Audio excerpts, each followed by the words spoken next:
जय पशुपतिनाथ, जय माता गुह्यकाली, जय गुरु गोरक्षनाथ। नमस्ते, काफुल्ला लासो सेवारो। आदरणीय दर्शकबिन, सधैँ झैँ आज पनि हामी उपस्थित भइसकेका छौँ गोरक्षित चौतारी संवाद लिएर। खोजी मौलिकताको अभियान समृद्धिको यही नाराका साथ विश्व हिन्दू युवा सङ्घको नेतृत्वमा र यो कार्यक्रमलाई हजुर समक्ष लिएर आएको छ क्रिएटिभ खबरले। सधैँ झैँ आज पनि हामीले एकजना अत्यन्त पूजनीय, अत्यन्त वन्दनीय अतिथिलाई हाम्रो आजको यस संवादमा निम्ताइसकेका छौँ। उहाँ हुनुहुन्छ राजन सिमखडाज्यू। सर्वप्रथम मलाई उहाँलाई यस कार्यक्रममा स्वागत गर्ने अनुमति प्रदान गर्नुहोस्। स्वागत छ सरले। नमस्कार। आराम हुन्छ सर? सरको बारेमा थोरै परिचय दिनुपर्दाखेरि चाहिँ उहाँ चाहिँ नेपालमा ट्रेकिङ गाइड, नेपालमा ट्रेकिङ र टुर गाइडको बिजनेसमा चाहिँ उहाँ एउटा पायोनियरको रूपमा हुनुहुन्छ। त्यसै गरी दर्शकवृन्दलाई अझै सजिलोको लागि मैले के भन्न चाहेँ भने उहाँ यो तितो सत्य, मेरी बासै, जिरे खुर्सानी, ब्रेकफल र खुराफाँती सम्पूर्ण यो टेलिसिरियलहरूमा चाहिँ उहाँले एउटा विदेशी पाहुनाको रूपमा एकदम झर्रा नेपाली शब्दमा भन्नेमा चाहिँ एउटा कुइरेको रूपमा चाहिँ उहाँले एक्टिङ गर्नुहुन्छ। सायद हामीले पनि अहिले आशा गर्छौँ सरले त्यो कुरा प्रस्तुत गर्नुहुनेछ। उहाँ एउटा लेखक पनि हुनुहुन्छ, एउटा सामाजिक अभियन्ता पनि हुनुहुन्छ। आज हामीले यस्ता हाम्रा आदरणीय अतिथिलाई यस कार्यक्रममा स्वागत गर्न पाउँदा अत्यन्त खुसी छौँ। र सरलाई मैले सर्वप्रथम आफ्नो जिज्ञासा राख्न चाहेँ, जस्तो यहाँलाई यो टुरिज्म लाइनमा लाग्ने प्रेरणा चाहिँ कसरी मिल्यो सर? कसरी सुरुवात गर्नुभयो? अब म चाहिँ टुरिज्म क्षेत्रमै जन्मेको, गणेश हिमालको ठ्याक्क मुनि दार्खा भन्ने एउटा गाउँ छ, जहाँ हरेक दिन म बिहान बेलुका अथवा दिउँसो पनि मौसम खुलेको बेलामा हरेक दिन गणेश हिमाल देख्छु। र त्यो गणेश हिमाल चाहिँ टुरिज्म एरिया भएको हुनाले धेरै पर्यटकहरू त्यहाँ ट्रेकिङ गर्न अथवा क्लाइम्बिङ गर्न, एक्सपिडिसन गर्न पनि जान्छन्। र हाम्रो चाहिँ तपाईँको चाहिँ गाउँभन्दा अलि तल एउटा तातो पानी भन्ने ठाउँ छ। त्यो तातो पानीमा नि प्रशस्त पर्यटकहरू चाहिँ तातो पानी नुहाउनको लागि पनि जाने। अनि त्यसले गर्दाखेरि चाहिँ त्यो पर्यटकहरू त्यहाँ जाने र तपाईँको चाहिँ धेरै पर्यटक गाइडहरू चाहिँ तपाईँको चाहिँ अङ्ग्रेजीहरू बोलेको, अनि तिनीहरूले क्याम्प खडा गरेको, तिनीहरूले खाना पकाएको, तिनीहरूले चाहिँ रामरमिता गरेको, त्यो चाहिँ कुनै न कुनै रूपमा चाहिँ मेरो बालककालमा मेरो मानसपटलमा चाहिँ बसेछ।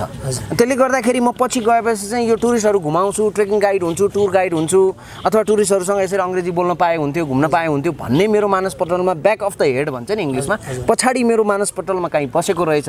अनि पछि पढ्दै जाँदा र धेरै चाहिँ तपाईँको चाहिँ धादिङका धेरै चाहिँ अग्रज व्यवसायीहरू पर्यटनमा हुनुभएको हुनाले उहाँहरूको पनि सङ्गतले गर्दाखेरि चाहिँ म पर्यटन क्षेत्रमा लागेँ र अहिलेसम्म म इन्जोय गरिरहेको छु यो क्षेत्र। जस्तो सरले सानै उमेरदेखि नै पर्यटनको क्षेत्रमा हात हाल्नुभयो, अहिलेसम्म कति जति टुरिस्टलाई नेपालमा घुमाउनु भयो अथवा तपाईँ विश्वका कतिवटा जति देश घुम्नु भएको छ हाम्रो ठ्याक्कै बताउन सक्नुहुन्छ? अब एक्ज्याक्ट नम्बर त थाहा भएन, तर म 1994 देखि टुरिज्ममा छु, 1994 सालदेखि। त्यसले गर्दाखेरि मेरो विचारमा मैले पर्सनल्ली त करिब 10-15 हजार पर्यटकलाई घुमाएँ होला, स्वदेशमा विदेशमा गरेर। म नेपाल बाहेक अरू देशहरूमा जस्तो चाइना होइन, Tibet, Mount Kailash, Bhutan, India, अरू देशहरू पनि गराउँछु टुर। म आफै चाहिँ अहिलेसम्म 32वटा देशहरू घुमेको छु। त्यसमध्ये सबैभन्दा मनपर्ने देश चाहिँ आजका दिनमा पनि फेरि मलाई नेपाल नै हो। नेपालै मनपर्छ? नेपालै मनपर्छ। अहिले सरले माउन्ट कैलाशको कुरा गर्नुभयो भनेको चाइनाको माउन्ट कैलाशको कुरा गर्दै हुनुहुन्छ। टिबेटमा तपाईँ पुग्नु भएको छ माउन्ट कैलाशमा? माउन्ट कैलाशमा धेरैचोटि गएको छु। यो त हाम्रो तीर्थस्थल पनि हो। म पहिलोचोटि चाहिँ 1999 मा गएँ। म त्यहाँ गएर फर्केर आएर चाहिँ गाउँघरमा चाहिँ अलि बुढाखाडा मान्छेहरूसँग म कैलाश पुगेर आएँ भनेपछि त जिउँदै आइस, कैलाश पनि जिउँदै पुगेर आउन मिल्ने रहेछ भन्नेसम्म भन्नुभयो। भने मतलब एउटा मिथ थियो नि त कि कैलाश चाहिँ मरेपछि मात्रै जाने ठाउँ होला, वैकुण्ठ बास होस्, कैलाश बास होस् भन्छ नि त होइन। त्यसले गर्दाखेरि कैलाश जिउँदैमा पनि गएर आउन मिल्छ भन्ने धेरैलाई ज्ञान थिएन।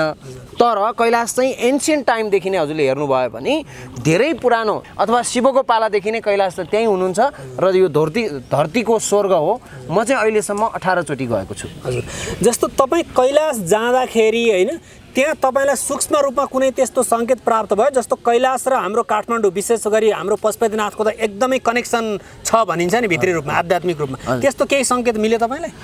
अब हिमालय क्षेत्र र कैलाश पर्वतहरू चाहिँ तपाईँको चाहिँ त्यसै पनि पावर सेन्टर हो।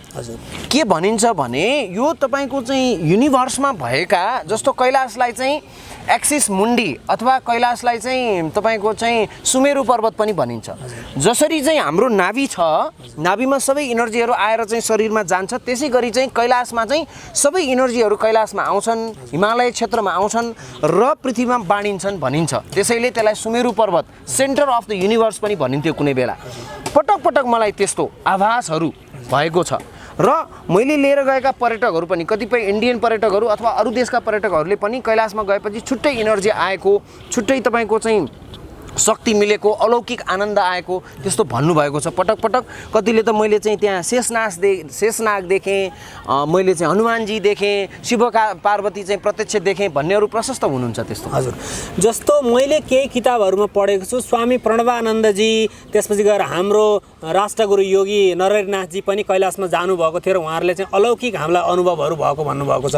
जस्तो तपाईँले अहिले भन्नुभयो हामीलाई 15,000 जति हाम्रा विदेशी पाहुनाहरूलाई तपाईँले अहिलेसम्म चाहिँ एउटा ट्रेकिङ गाइडको बिजनेसम्यानको रूपमा घुमाउनु भएको छ, सेवा दिनुभएको छ। भनेपछि कस्ता कस्ता खालका मान्छेहरू चाहिँ कैलाशको यात्राको लागि हाम्रो नेपाल घुम्नको लागि आउँछन्, अलिकति त्यसको बारेमा चाहिँ हामीलाई डिटेलमा बताइदिनुहोस्। अब हिमालय क्षेत्र त्यसै पनि एकदम पवित्र हो। हजुरले चाहिँ हामीले चाहिँ कृष्णले चाहिँ अर्जुनलाई भन्नुभएको कुरा गर्ने हो भने पनि अर्जुन म त सधैँ त्यहीँ छु, पर्वतहरू में से पर्वतहरूका राजा हिमालय में हुँ, पर्वतहरूको राजा हिमालय मै हुँ भन्नुभएको छ भने यो त त्यसै पनि पावर सेन्टर हो। यहाँ त मान्छेहरू अहो भाग्य नभइकन खप्परमा पुरपुरोमा नलेखिकन यो ठाउँमा जन्मिँदैन अथवा घुम्न पाउँदैन, त्यो कुरा बुझे हुन्छ। म हाम्रा जनताहरूलाई अथवा हाम्रा मानिसहरूलाई अथवा हाम्रा देशवासीहरूलाई अथवा हाम्रा दाजुभाइहरूलाई पनि म के भन्न रुचाउँछु भने बिना तपस्या यो हिमालय क्षेत्र भनेको त भगवानले पनि तपस्या गरेपछि मात्रै जन्म हुने ठाउँ हो। यो त्यति पवित्र भूमि हो, हामी त्यति पवित्र भूमिमा छौँ, हाम्रो त अहो भाग्य हो यो देशमा जन्म नपाउनु। त्यसैले गर्दाखेरि यहाँ आउने मान्छेहरू पनि फिल्टर भएर मात्रै आउँछन्, बिना प्रारब्ध कर्म, बिना तपाईँको चाहिँ उसको चाहिँ प्रारब्ध कर्म यहाँ घुम्न आउनु पाउँछ जस्तो मलाई लाग्दैन। त्यसमाथि पनि तीर्थयात्रा जाने भनेको त असाध्यै सेलेक्टेड मान्छेहरू, किनभने त्यो चाहनुपर्छ। भनिन्छ नि कैलाश हेभ टु कल भन्छ इङ्ग्लिसमा, कि तीर्थयात्रा त भगवानले नबोलाइकन तपाईँ त्यसै हिँड्नुहुन्न क्या, त्यतिकै लखर जाने चिज होइन। त्यसले गर्दाखेरि हिमालयमा आउने, पर्वत क्षेत्रमा आउने, कालीगण्डकीमा आउने, मुक्तिनाथमा आउने, गोसाइँकुण्डमा आउने, कैलाश पर्वत जाने भनेको चाहिँ the calling have to be there, कसैले बोलाएको हुनु पर्यो। त्यो कसै भनेको चाहिँ सुप्रिम इनर्जी, सुप्रिम पावर, भगवान, ईश्वर जसलाई मान्छौँ हामी अथवा परमेश्वर पिता जो मान्छौँ हामी, तिनैले नबोलाइकन, तिनीहरूको इनर्जी, तिनको चाहिँ भाव प्राप्त नभइकन, आशीर्वाद प्राप्त नभइकन त्यो क्षेत्रमा आउने गरिँदैन। र म उहाँहरूलाई पनि, विदेशीलाई पनि के भन्छु भने यो क्षेत्रमा आउनु पाउनु भनेको तपाईँको अभाग्य हो। टुरिज्म बिजनेसमा लाएर पनि एउटा नेपाली झर्रा शब्दमा के भन्नु भने पुरपुरोमा नलेख्दासम्म अथवा खप्परमा नलेख्दासम्म चाहिँ कैलाशमा अथवा पशुपतिनाथको दर्शन हुँदैन भन्ने कुरा गर्नुभयो। स्वाभाविक छ। मैले कतै शास्त्रमा के पढेको थिएँ भने मानिसहरू पहिला पृथ्वीको अरू खण्डमा जन्मिन्छन्, त्यसपछि चाहिँ यो भारत खण्डमा जन्मिन्छन्, त्यसपछि पनि अझै अलिकति उच्च स्तरमा आएपछि हिमवत खण्ड, त्यसपछि अझै माथि गएपछि नेपाल खण्ड, र त्योभन्दा अझै माथि गयो भने चाहिँ पाशुपत खण्डमै पशुपतिनाथको नजिक जन्मिन्छन्, आउँछन् भन्ने मात्रै कतै शास्त्रीय मान्यता सुनेको थिएँ। तपाईँ त भगवान पशुपतिनाथको देशमा काठमाडौँमा बसेर एकदम पशुपतिनाथतिरै आइरहनुहुन्छ बेला बेलामा, भनेपछि यो हायर एनर्जीले चाहिँ मान्छेलाई त्यो प्योरेस्ट सोलहरूलाई मात्रै यहाँ बोलाउँछ भन्ने कुराको साइन्टिफिक आधार चाहिँ के छ? होइन, अब यसमा साइन्स जोड्न त मिल्छ होला। कतिपय भनिन्छ नि, जस्तो एनसेलको टावरसँग त एनसेलको टावरले मात्रै टिक्छ नि, एनटिसीको टावरसँग त एनटिसीको टावरले मात्रै टिक्छ। खप्तड बाबाले पनि भन्नुभयो विचार विज्ञानमा कि सिमिलर माइन्ड कनेक्ट्स, समान विचार भएका मान्छेहरू चाहिँ जोडिन्छन् भन्नुभयो होइन। अब मैले एनटिसीको फोन लिएर एनसेलको डाटा टिप्छु अथवा एनसेलको चाहिँ नम्बर टिप्छु भनेर त टिपिँदैन नि। भनेको जस्तै बिना इनर्जी, बिना एलाइनमेन्ट त्यो कहीँ पनि हुँदैन। अहिले म क्यामेरामा बोलिरहन्छु, त्यो क्यामेरा बाङ्गो भयो भने पनि मेरो पिक्चर आउँछ र? अथवा तपाईँ भन्दै हुनुहुन्छ your vibes attracts your tribe भन्ने कुरा यसमा पनि लागु हुन्छ? म चाहिँ विश्वास गर्छु, यो मेरो बिलिफको कुरा हो, अरू विश्वास नगर्नुहोस्, त्यसमा मेरो भन्नु केही छैन। त्योभित्र साइन्सका आधारहरू खोजौँ होइन, हामी अनुसन्धान गरौँ। तर के भन्नुभएको छ भने जस्तो खप्तड बाबा लगायत धेरैले भन्नुभएको छ, अहिले साइन्सले पनि त बिना एलाइनमेन्ट तपाईँले एन्टिना किन ठाडो पार्नुहुन्छ त टेलिभिजनमा? त्यो त टिप्नलाई हो नि त। इनर्जीले त काहीँ न काहीँ त तान्नु पर्यो, तपाईँलाई टिप्नु पर्यो। प्योर सोलहरू जन्मिने एरिया हो। तपाईँले हेर्नुहोस् न, कुनै पनि भगवानका स्वरूपहरू हेर्नुहोस् अथवा कुनै पनि अवतारहरू हेर्नुहोस्, हाम्रा शिवजी हाम्रै गौरी शङ्करमा विचरण गर्नुभएको, बुद्ध यहीँ जन्मेको, जिसस क्राइस्ट पनि यहीँ तपाईँको चाहिँ कश्मीरमा बसेर चाहिँ तपस्या गरेको भनिन्छ। पाँच पाण्डवको कुरा गर्नुहोस्, अथवा तपाईँको श्रृङ्गी ऋषिको कुरा गर्नुहोस्, अथवा चाहिँ वेदव्यासको कुरा गर्नुहोस्, कुनै पनि पात्रहरूको कुरा गर्नुहोस्, कुनै पनि इतिहासमा भएका अथवा हामीले पुस्तकमा पढ्ने कुनै पनि पात्रहरू हेर्नुहोस्, जो पनि हिमालय क्षेत्रमा जन्मेको छ अथवा मोक्ष चाहिँ हिमालय क्षेत्रमा गएर मात्रै प्राप्त भएको छ।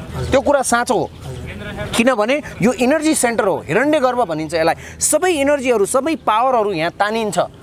जस्तो यहाँले थुप्रै विदेशी पाहुनाहरू घुमाउने क्रममा, जस्तो आजभन्दा केही समय अगाडि चाहिँ यहाँ हाम्रो एकजना अतिथि आउनुभएको थियो, उहाँ पनि तपाईँ जस्तै टुरिज्म बिजनेससँग सम्बन्धित हुनुहुन्थ्यो। उहाँले के भन्नुभयो भने टाइटानिक मुभीको हिरो लियोनार्डो डिकाप्रियो र उहाँको चाहिँ हेयर ड्रेसर यहाँ आउनुभएको थियो, मैले भेट्ने मौका पाएको थिएँ भन्नुभएको थियो। तपाईँले त्यस्तो हाई लेभलका विदेशी पाहुनाहरू को भेट्नु भएको छ, हामीलाई भनिदिनुहोस् न। अब यस्तो हुन्छ, विदेशीहरू यहाँ आउने भनेको अथवा टुरिस्टको रूपमा मान्छेहरू आउने भनेको चाहिँ के भने रमाइलो, आमोद प्रमोद, घुमफिर गर्नको लागि आउने हो, आफ्नो परिचयहरू लुकाउनको लागि आउने हो, म भित्र भएको म अथवा अहङ्कार भत्काउनलाई आउने हो, क्या समभाव लिएर आउने हो हैन। त्यसले गर्दाखेरि कतिपयले चाहिँ आफ्नो परिचय लुकाउँछन्। जस्तो टेलिभिजनमा म कुइरेको क्यारेक्टर गर्छु, अहिले त म कुइरे जस्तो देखिन्न नि भने जस्तै उहाँहरू पनि क्यारेक्टरहरू लुकाएर आउनुहुन्छ। तर मैले चाहिँ तपाईँको चाहिँ हलिउडका हिरोहरू हैन, एलेक्स क्रुज भन्ने हलिउडका हिरोहरू, त्यसपछि तपाईँको चाहिँ अस्ट्रेलियन क्रिकेट बोर्डका डाइरेक्टरहरू, ठुला ठुला मिडिया, न्युयोर्क टाइम्स, गार्डियनका चाहिँ पत्रकारहरू, गुरुहरू, सेन्टहरू, मास्टरहरू घुमाएको छु मैले। जस्तो तपाईँको चाहिँ हाम्रो चाहिँ हरे कृष्ण मुभमेन्टकै बिग गुरुलाई मैले चाहिँ मुक्तिनाथ लगाएको थिएँ हैन, यस्तो कैलाश त म लगिरहन्छु। तर धेरै जसो उहाँहरू यहाँ आउँदाखेरि चाहिँ आफ्नो परिचय लुकाउन चाहनुहुन्छ र उहाँहरू यही प्रकृतिमा रम्न चाहनुहुन्छ, किनभने तपाईँको अहङ्कारले त तपाईँलाई समभावमा जान दिँदैन र फेरि तपाईँले जे रमाउनु पर्ने हो, जे इन्जोय गर्नुपर्ने हो, त्यो तपाईँ इन्जोय गर्न सक्नुहुन्न नि। भगवान पशुपतिनाथसँग शिवसँग के अहङ्कार देखाउनु छ र भनेर पनि उहाँले विनम्रता देखाउनु भएको होला। हामी त्यस्तो हुनुपर्छ भन्ने हामी सन्देश सिकाउँ सबैजना। अब हिमालको अगाडि त हजुर त के परिचय, हजुर त एउटा चाहिँ पिनोट जस्तो हैन, बाख्राको बडगौला जस्तो 8848 मिटरको अगाडि तपाईँको हाइट कति मिटर हैन, त्यसै कृतज्ञ हुनु पर्यो नि। एकदम तपाईँले धेरै गहिरो कुरा गर्नु। जस्तो अहिले यहाँले उठाउनु भयो एउटा कुरा के भने के अरे यो कुइरेको कुरा भन्नुभयो। जस्तो यहाँले आर्टिस्टको रूपमा पनि हाम्रा नेपाली दर्शकहरूलाई चाहिँ ठुलो मनोरञ्जन दिनुभएको छ। जस्तो जिरे खुर्सानी, तितो सत्य, यो अत्यन्त पपुलर छन् हाम्रो नेपाली समाजमा। त्यसमा एउटा टुरिस्ट गाइडको अथवा टुरिस्टको रोल खेल्दा तपाईँलाई कस्तो अनुभव भयो, त्यस जान चाहिँ कसरी प्रेरणा मिल्यो फेरि?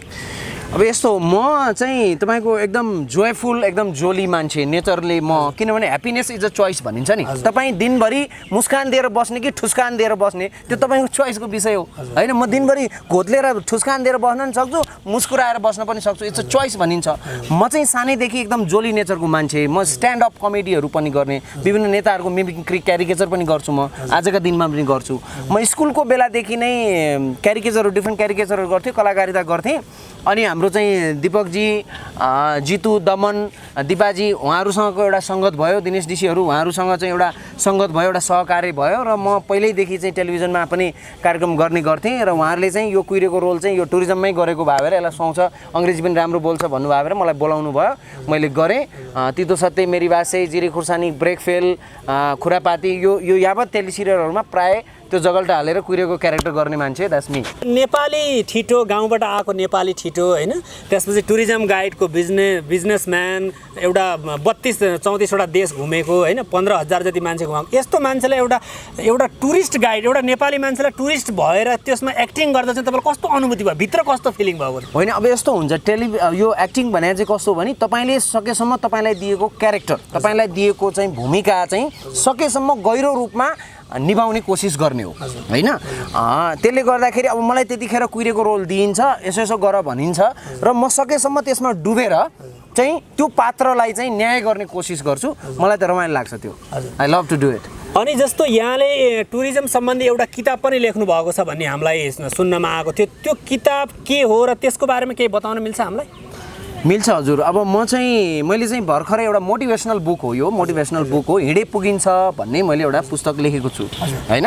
यो बजारमा आएको छ, राम्रै कपीहरू बिक्री पनि भएको छ। अब बेसिकली यो हिँडे पुगिन्छमा चाहिँ मैले के दिन खोजेको हो भने एउटा चाहिँ नेपालमै अपार सम्भावना छ हैन, नेपालमा अपार सम्भावना छ। अहिले चाहिँ के भइरहेछ भने युथहरूलाई चाहिँ देश छोडेपछि अथवा यो देश छोडेर गएपछि चाहिँ सबै कुरा ठिक हुन्छ भन्ने जस्तो पनि छ। If everybody is living who is fixing, सबै त विदेश जाने भने बनाउँछ चाहिँ कसले? फेरि मेरो देश त त्यस्तै हुनेवाला हो। अनि आजसम्म मैले 32 वटा देशहरू घुमेँ, त्यहाँका विकासहरू देखेँ, त्यहाँका समृद्धिहरू देखेँ।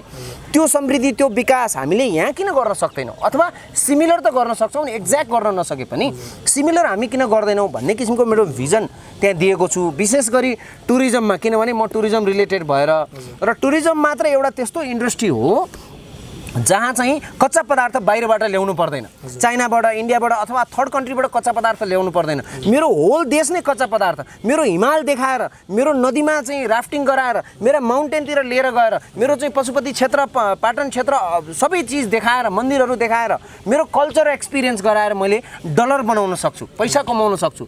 र यो मात्रै त्यस्तो सेक्टर हो, तपाईँको चाहिँ काठमाडौँको हयात 5 तारे होटलदेखि अपी सैपालसम्म पैसा पुर्याउन सक्ने टुरिज्म मात्रै सेक्टर हो। टुरिस्ट त जहाँ पनि जान्छ नि, त्यो सबै ठाउँमा समान वितरण पनि हुन्छ आएको, किनभने धेरै जसो गरिबी हुने अथवा प्रब्लम हुने त आएको समान वितरण नभएर हो नि त।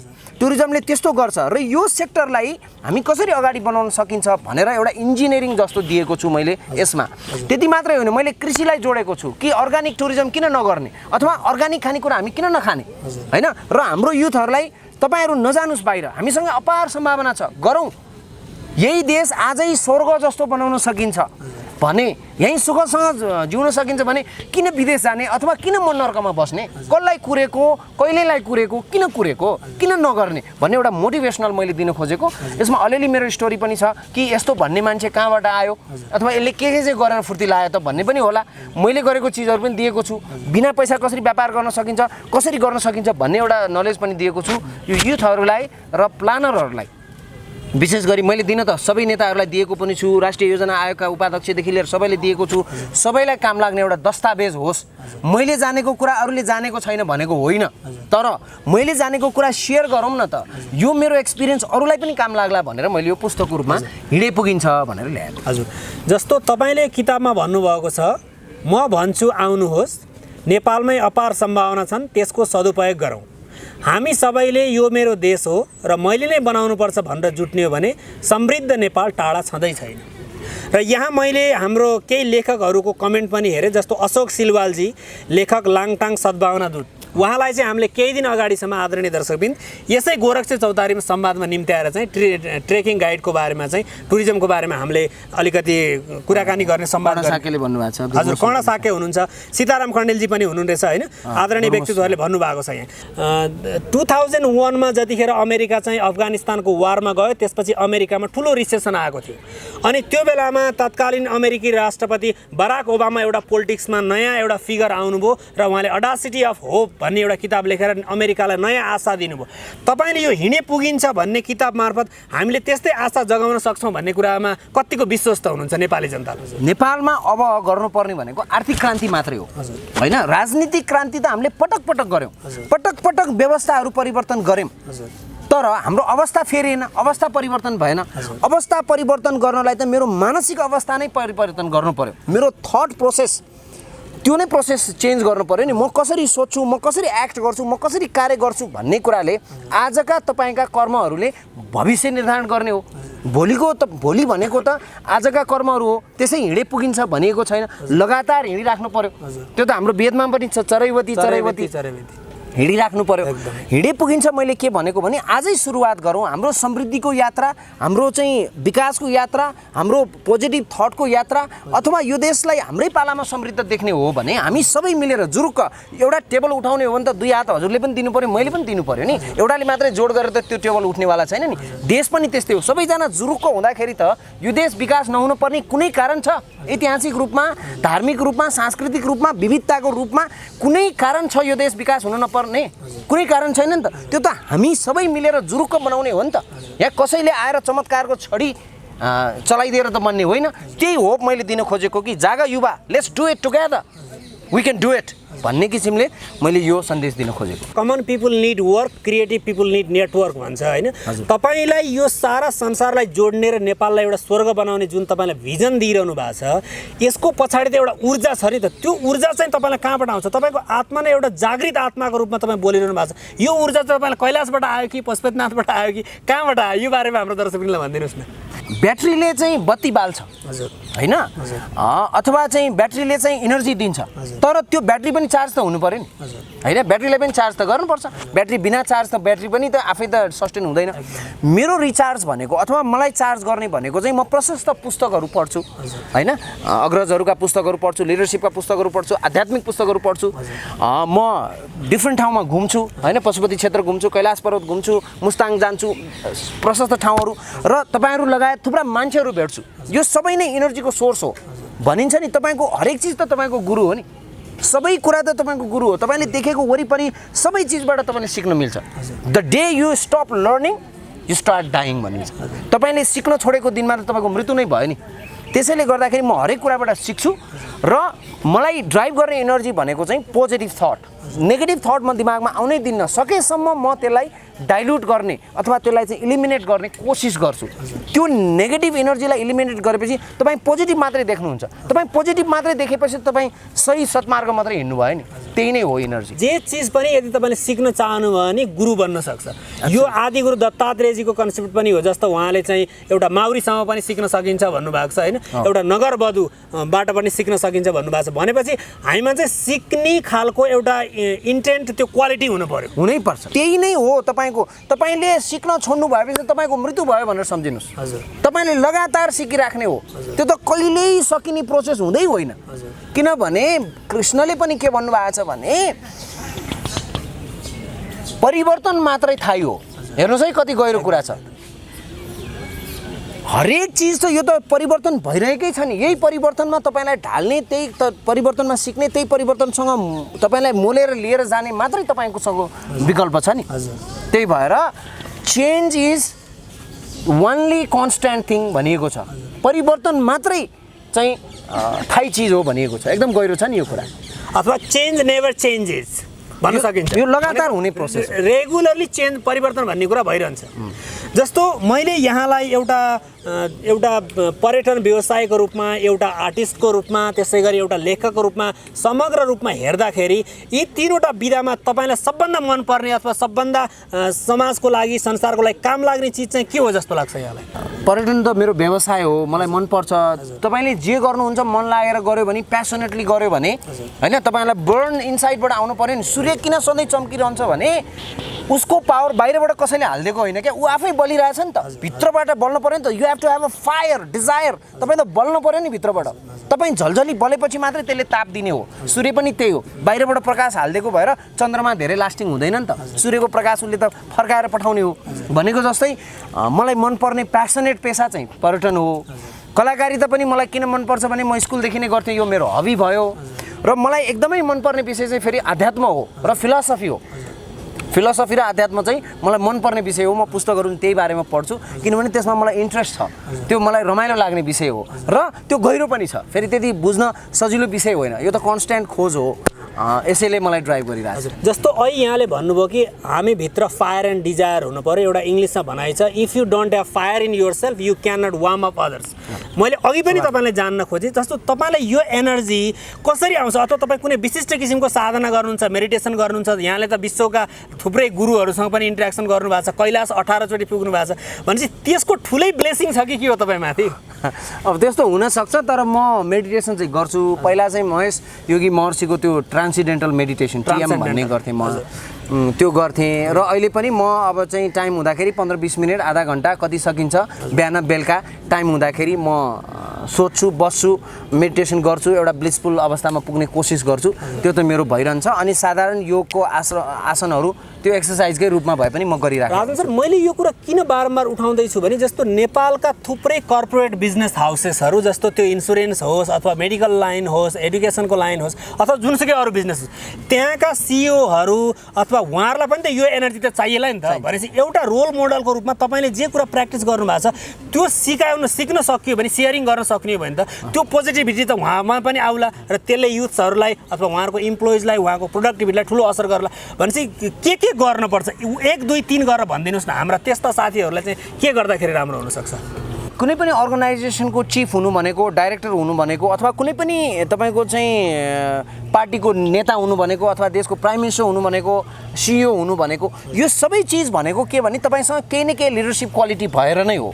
तर त्यो लिडरसिप क्वालिटीभित्र पनि नेगेटिभ र पोजिटिभलाई छुट्याउन सक्ने, दुर्गुण र सद्गुणलाई लिन सक्ने, खराब र असल के हो भन्ने छुट्याउन सक्ने एउटा आध्यात्मिक चेतना विकास भयो भने त त्यो झन् राम्रो भयो नि। किनभने कहिलेकाहीँ हामी के देख्छौँ भने लिडरसिप क्वालिटीहरूमा अथवा चाहिँ कम्पनीका सिइओहरूमा अथवा डाइरेक्टरहरूमा कहिलेकाहीँ इगोको प्रब्लम, कहिलेकाहीँ तपाईँको त्यसलाई देखाइदिन्छु सिध्याइदिन्छु भने जस्तो, त्यो एउटा चाहिँ भिजन नभएको जस्तो, अथवा तपाईँको ब्लर। किनभने मेडिटेसनहरूले अथवा यो तपाईँको चाहिँ आध्यात्मिक चेतनाले चाहिँ तपाईँलाई क्ल्यारिटी दिन्छ, तपाईँलाई क्ल्यारिटी दिन्छ। तपाईँ क्लियर हुनुहुन्छ नि कुन बाटो हिँड्ने भनेर, त्यसपछि तपाईँलाई कन्फ्युजनै रहेन नि, कन्फ्युजनै रहेन। देशमा पनि हुनुपर्ने त्यही हो। त्यो आध्यात्मिक चेतनाले तपाईँलाई टु मच ग्रेडी हुनुबाट बचाउँछ, असाध्यै लोभी द्रव्य पिचास भन्छ नि त्यस्तो हुनुबाट जोगाउँछ, अथवा तपाईँलाई चाहिँ असाध्यै इगोइटिक हुनबाट बचाउँछ। तपाईँलाई एकदमै तपाईँको चाहिँ त्यसलाई सिध्याइदिन्छु देखाइदिन्छु भन्नेबाट तपाईँ त कम्प्यासनेट, करुणातिर, फर्गिभनेसतिर तपाईँको चाहिँ क्षमाशील हुनुहुन्छ। यो जम्मै इन्टिग्रेटी ल्याउनलाई चाहिँ तपाईँको आध्यात्मले सहयोग गर्छ। किनभने आध्यात्म भनेको चाहिँ तपाईँको चाहिँ यी जम्मै क्वालिटीहरूलाई इन्टिग्रेटेड गरेर टुगेदर लिएर जाने होलिस्टिक एप्रोच भन्छ नि, यसलाई चाहिँ सबैको अस्तित्व स्वीकार्न पऱ्यो नि त, अस्तित्व स्वीकार्न पऱ्यो नि। म मात्रै सर्वा त होइन नि त, सबैको अस्तित्वलाई, अहिले पृथ्वीमा भएका सबै चिजहरूको अस्तित्व स्वीकार नगर्ने हो भने मलाई मात्रै मान्नेवाला छ र हावालाई पनि हामीले त्यसै देवता भनेको छैन, अग्निलाई देवता, पानी देवता, वायु देवता, सबैलाई देवता मानेको छ नि, पृथ्वी माता मानेको छ। यो सबै चिजको अस्तित्व स्वीकारेपछि न तपाईँ एक्जिस्ट हुनुहुन्छ। म मात्रै हुँ भन्ने लाग्यो भने त तपाईँलाई अहिले भर्खर पानीले चाहिँ त्यत्रो बगाइदिएको, हावाले त्यत्रो विनाश गरेको कथा त हाम्रो अगाडि ताजै छ नि। त्यसले गर्दाखेरि यो जम्मै चिजहरूलाई इन्टिग्रेट गर्नलाई, यो नेगेटिभिटीबाट पोजिटिभिटी ल्याउनलाई, खराबबाट असल छुट्याउन, यो सबै गर्नलाई चाहिँ यो मेडिटेसनले, यो ध्यानले, यो तपाईँको चाहिँ यो ऊर्जाले अथवा यो चिजले चाहिँ सहयोग गर्छ। सबै सिइओहरू, लिडरसिपहरू अथवा कम्पनीका अर्गनाइजेसन चिफहरू सबैलाई चाहिँ म कमसेकम यो गर्न चाहिँ म चाहिँ रिकमेन्ड गर्छु। यो चाहिँ कमसेकम गर्नुपर्ने विषय हो। त्यसले तपाईँलाई क्ल्यारिटी दिन्छ। तपाईँ जबसम्म पिक्चर क्लियर भएपछि तपाईँको बाटो छर्लङ्ग भयो, त्यही अनुसार सही मार्ग हिँडेपछि त तपाईँ सही ठाउँमा पुगिहाल्नु। तपाईँ आँखा चिम्लेर भिजनको क्ल्यारिटीको कुरा गर्दै हुनुहुन्छ। राजन सर, मैले तपाईँलाई के स्मरण गराउन चाहेँ भने अमेरिकी उपराष्ट्रपति कमला ह्यारिस अहिले हिन्दू हुनुहुन्छ, उहाँले साधना गर्नुहुन्छ। फोर्डका वर्तमानका चिफ पनि इस्कनको चाहिँ एउटा डेभोटी हुनुहुन्छ।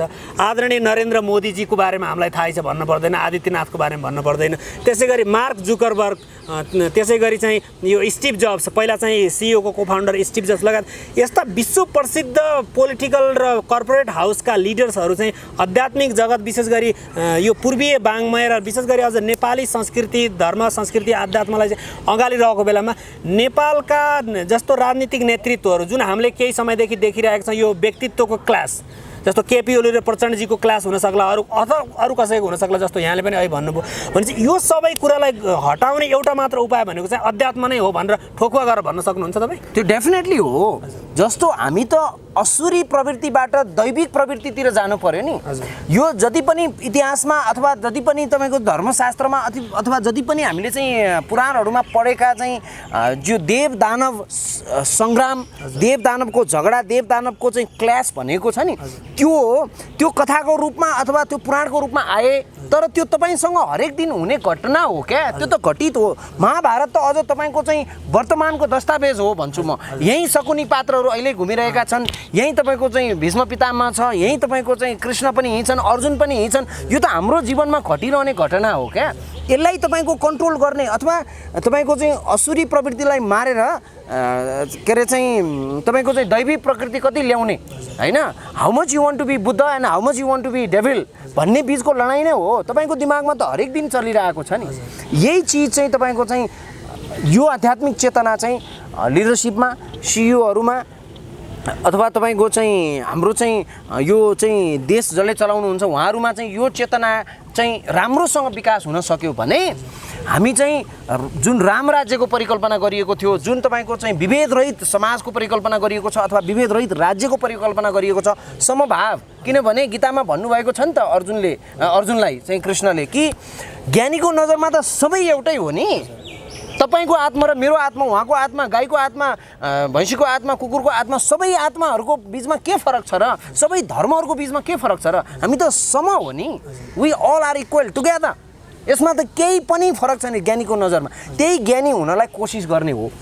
मेडिटेसनले, ध्यानले त्यो तपाईँलाई त्यतातिर गाइड गर्छ भन्ने मलाई लाग्छ। यो मेरो बिलिफ हो। हजुर, जस्तो राजन सर आजभन्दा केही दिन अगाडि यहाँ चाहिँ हाम्रो आदरणीय एकजना डाक्टर आउनुभएको छ, डाक्टर मनोहरलाल श्रेष्ठ। उहाँ पनि तपाईँले जस्तै संसारका थुप्रै देश घुम्नुभएको रहेछ र उहाँले हामीलाई एउटा कुरा के बताउनु भयो भने 50 चोटि त उहाँ युकेमा जानुभएको छ, त्यो पनि त्यहाँका सर्जनहरूको इक्जाम लिनको लागि। यहाँले आफैले बताउनु भयो म 32वटा देश घुमेको छु भनेर।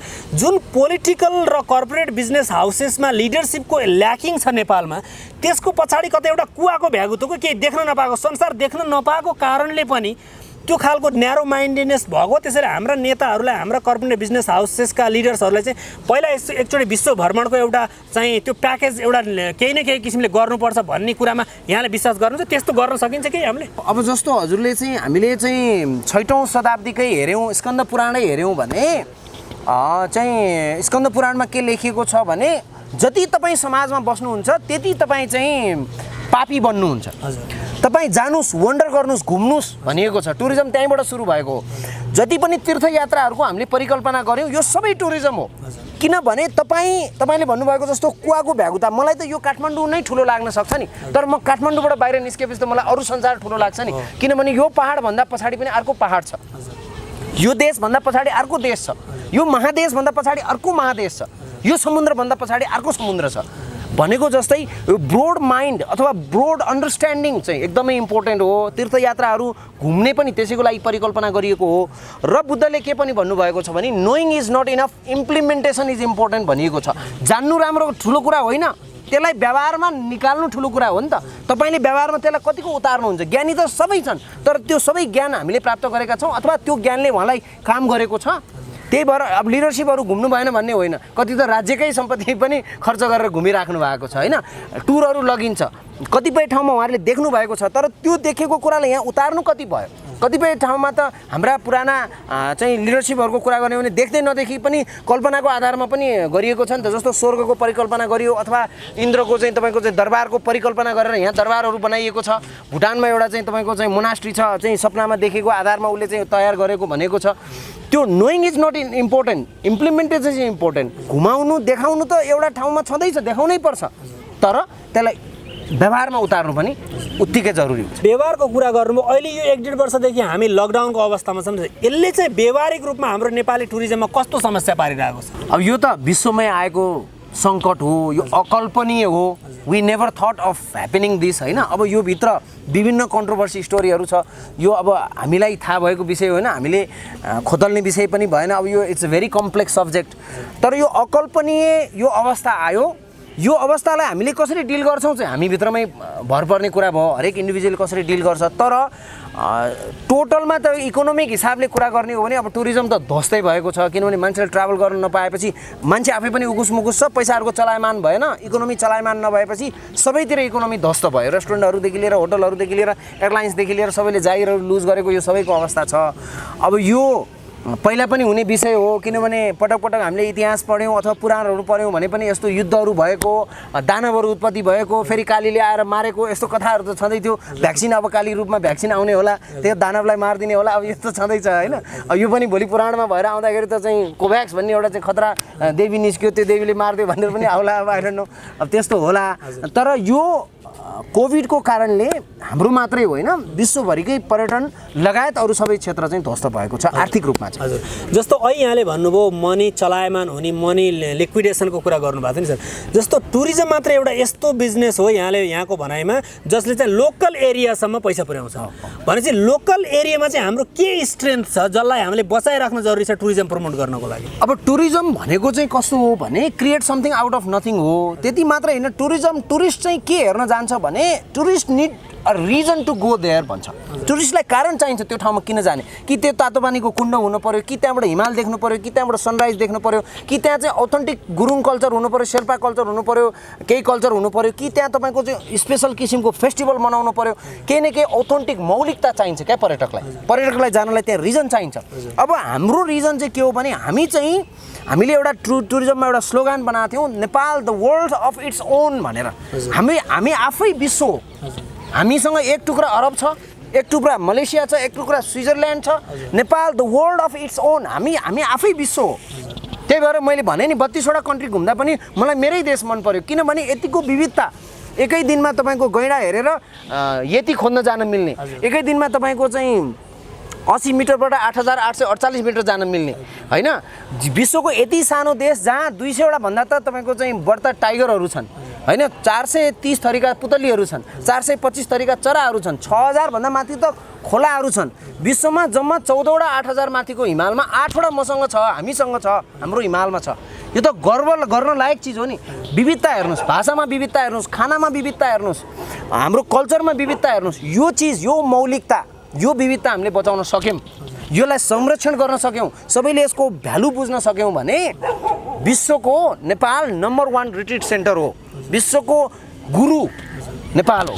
म भन्छु Nepal is one of the best country in the world in terms of tourism. हाम्रो त कोही पनि कम्पेटिटरै छैन हाम्रो। नेपाल संसारकै एउटा, नेपाल आफैमा एउटा संसार हो भन्ने कुरा जुन गर्नुभयो, जस्तो यसको जस्तो नेपाल सरकारले भिजन के अरे यो भिजिट नेपाल 2020 को प्लान पनि ल्याएको थियो सर, यो कोभिडकै कारणले क्यान्सल भयो भनेपछि अब यसलाई बुमिङ गराउनको लागि हामी सबैले जस्तो सरकारको तर्फबाट, मिडियाको तर्फबाट के गर्यो भने हामीले फेरि यसलाई बुमको अवस्थामा लान सक्छौँ जस्तो लाग्छ यहाँलाई? अब एउटा चाहिँ सर्वप्रथम त यो कोभिड नै डाउन हुनु पर्यो भने मतलब यो एउटा त्रास छ नि त, रोग। मान्छे त अब घुम्न जाने, आमोद प्रमोदमा जाने भने त रमाउन जाने हो, मनभित्र त्रास भएर डर भएर त मान्छे घुम्न निस्किँदैन।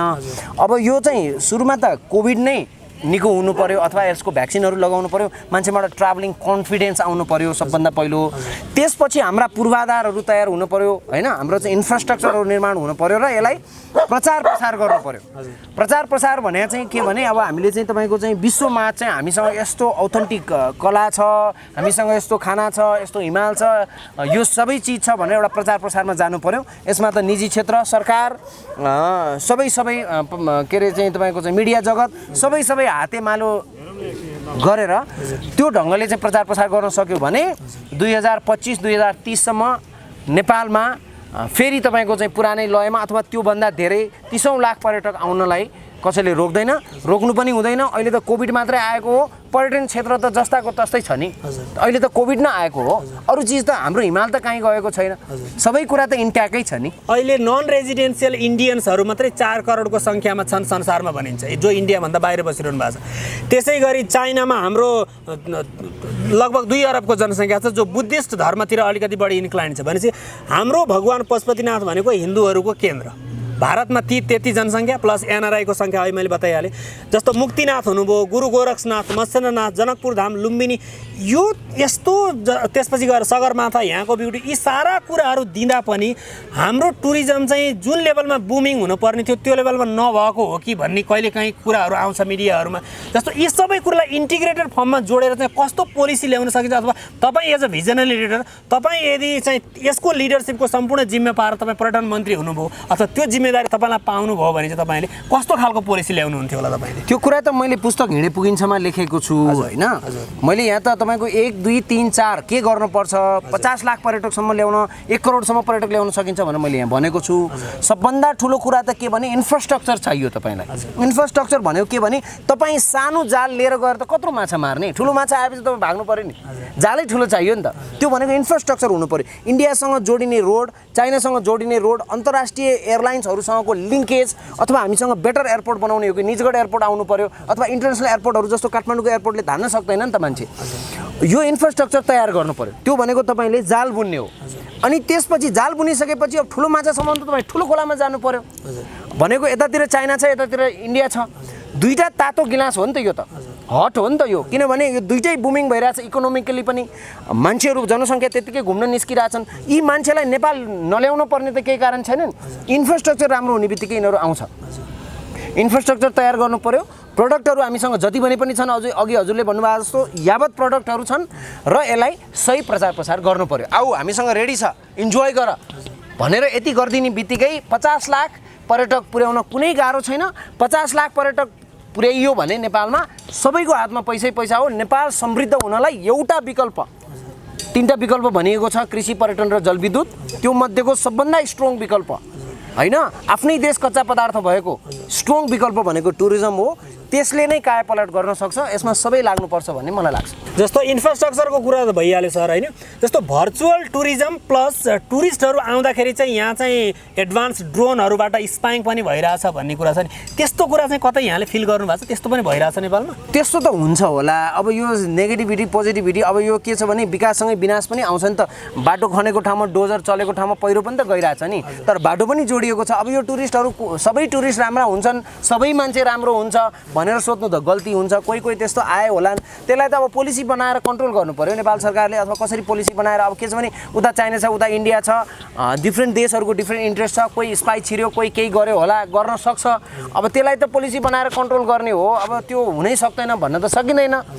त्यस्तो हुन्छ होला, तर त्यसलाई चाहिँ तपाईँको के छ भने पोजिटिभ धेरै छ भने अलिअलि नेगेटिभलाई त तपाईको चाहिँ माफ गरिदिनुपर्छ। जस्तो राम भगवानकै कुरा गर्ने, भगवानै पनि 100% राम्रै त हुनुहुन्न नि। कुनै कुरामा त विष्णु पनि चुकेको छ, राम पनि चुकेको छ हैन। अब त्यो त अलिअलि त दुर्गुण त हुन्छ कहीँ न कहीँ। त्यसलाई चाहिँ अब नजरअन्दाज गरिदिनुपर्छ। ब्ल्याक एन्ड व्हाइट भनेको इक्वल हुन्छ, व्हाइटलाई बढी लिनुपर्छ राम्रो पक्षले। आदरणीय दर्शकबिन, खोजी मौलिकताको अभियान समृद्धिको यही नाराका साथ हामी सधैँ चाहिँ आज पनि यो गोरक्ष चौतारी संवादमा अत्यन्त आदरणीय हाम्रा अतिथिसँग हामीले अत्यन्त गरम खालको छलफल गऱ्यौँ। विशेष गरी नेपालको टुरिज्म सेक्टरमा रहेर चाहिँ हामी अत्यन्त गौरव महसुस गर्छौँ सरसँग बात गरिरहँदाखेरि। र सरलाई मैले अन्तिममा रिक्वेस्ट गर्न चाहेँ, आजका हाम्रा सम्पूर्ण दर्शकहरूलाई चाहिँ नेपालको टुरिज्म क्षेत्रको भविष्यको बारेमा चाहिँ आफ्ना 2-4वटा कुराहरू राखिदिनुहोस् न। अब यस्तो छ, अब हामी पास्टमा त जानै सक्दैनौँ हैन, हामी त वर्तमानमा जिउने हो र भविष्यको चाहिँ हामीले कल्पना मात्रै गर्ने हो। अथवा भविष्यको त हामी भोलि म बिउजेन्छु भनेर नै आज कर्म गर्नु पर्यो नि। त्यसले गर्दाखेरि अब अहिले त निराशाजनक छायो होला, तर भोलि घाम त उदाउँछ नि त। अहिले पो बादल लाग्यो त, भोलि त घाम त त्यहीँ छ नि। भनेको जस्तै नेपालको टुरिज्म प्रोडक्ट त कहीँ पनि गएको छैन। हिमाल त अझै अग्लो भएर आइरहेछ, खोलाहरू त अझ बढिरहेछन् हैन, अझ अहिले त बाढी पहिरो पनि आइरहेछ भनिएको छ। जङ्गलहरू बढिरहेछ, चराचुरुङ्गी बढिरहेछ, बाघको नम्बरहरू बढ्यो भनेको छ। इन्डियाबाट हात्तीहरू हाम्रोमा बसाइ सरिरहेछन्, गैँडाहरू बढिरहेछन्, साइबेरियाबाट चराहरू आइरहेछन्। हामी दसैँ मान्न छोडेको छैन, हाम्रो फेस्टिभलहरू त्यहीँ छन्, हामी त्यहीँ छौँ। अहिले त सङ्कट मात्रै आएको, तर सङ्कटपछि त फेरि तपाईँको चाहिँ उज्यालो त आउनेछ। त्यसले गर्दाखेरि निराश हुनुपर्ने अवस्था छैन। हामी यतिखेर इन्फ्रास्ट्रक्चर बनाउनेतिर अथवा हाम्रो ज्ञानलाई, हाम्रो तपाईँको चाहिँ दायरालाई ठुलो बनाउनेतिर लाग्यौँ भने भोलि पर्यटन बुम भएपछि यसको बेनिफिट लिनलाई अथवा यो देश समृद्ध भएको देख्नलाई हामी कहीँ जानु पर्दैन। हामी मेहनत गरौँ, सबैजना मिलेर जुरुक्क यो देश मेरो हो, मैले नै बनाउनु पर्छ, मेरै पालामा भनेर लागि पर्यौँ भने समृद्ध नेपाल बन्नलाई कसैले रोक्न पनि सक्दैन, रोक्नु पनि हुँदैन। कहिलेलाई कुर्ने, किन कुर्ने, कसलाई कुर्ने, बनाऊ हाम्रो देश हाम्रै पालामा अहिले नै। नमस्कार। सरले भने जस्तै every dark cloud has a silver lining भनिन्छ। अहिले समस्यामा हामी भए पनि छिटै नै नेपालले सम्पूर्ण क्षेत्रमा चाहिँ एउटा आशाको किरण पाउनेछ। र सरले भन्नुभएको छ हिँडे पुगिन्छ भनेर हामी हिँड्न छोड्नुहुन्न, हामीले अनन्तको यात्रालाई रोक्नु हुँदैन। आदरणीय दर्शकबिन, आजको यस गोरक्ष चौतारी संवादबाट यही कुराहरूका साथमा म प्रस्तुता राजु बस्याल, हाम्रो टेक्निकलका साथी दिपेन्द्रजी, हस्त नमस्कार। जय पशुपतिनाथ, जय माता गुह्यकाली, जय गुरु गोरक्ष।